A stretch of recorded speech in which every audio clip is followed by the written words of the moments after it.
I'm here with Aaron Hicks, outfielder for the Los Angeles Angels. And Aaron, the first thing I'll ask you, you're coming home. You are a California native, Southern California native.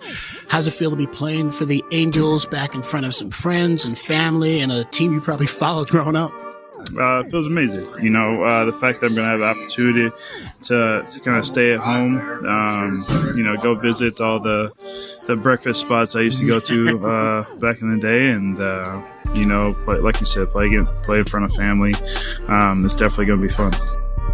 East Coast, West Coast, a lot of your career was on the East Coast, but now you are playing out West.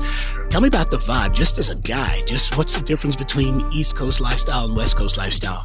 Well, I think a lot of it has to do with the weather. The weather difference, I think on the East Coast, it's always starting out, 45, 50 degrees, and then, gradually gets into more muggier weather. And then, playing on the West Coast is obviously better weather,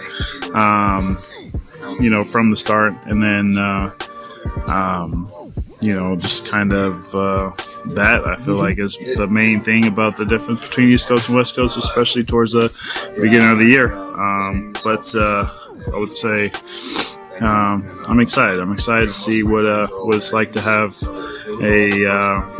be on a West Coast team, and then kind of see how the season goes. Spring training is still relatively early right now, but what's been like playing for Ron Washington? I mean, he's a guy who's been around the game for a while. He has his own kind of philosophy on baseball. What's that like? Well, it is a lot more running than I'm used to. Yes. So, working hard, a lot of practice, and just kind of, making sure that you're prepared for the season. He had an idea of how many bats that he wanted us to get, and it's definitely right on point with what he wants.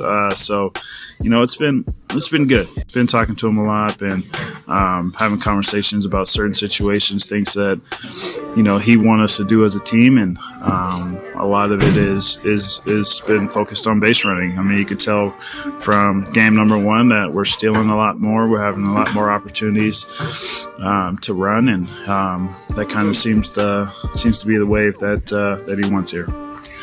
When you were a youngster, you participated in the Urban Youth Academy back in Compton, if I'm correct. What's it like just as you've risen through the ranks? There's not a lot of African-American ball players. It's kind of weird as you look around. What strived you and what kind of made you stick with baseball? Being able to go through the Urban Youth Academy was huge for me. I kind of had an idea of what the pros were going to be like. And I'm still a sophomore in high school, and I'm talking to professional baseball players that are still in it.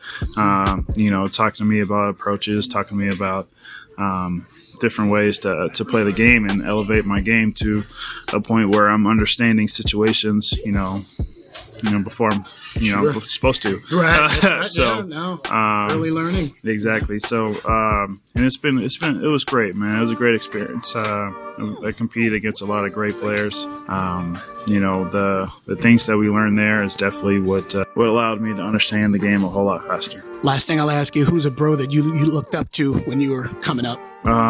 Torii Hunter was definitely. Torii Hunter was my favorite player growing up. Guy known as Spider-Man kind of, lets you know that guy plays some incredible defense and can steal some home runs. So, and also too, like being able to meet him and in 2015 be able to play with him. So it was truly amazing for me to have that experience with him. And, he helped me with, kind of get my career going. Aaron, thank you so much. Keep doing your thing, bro. Of course. Thank you, man.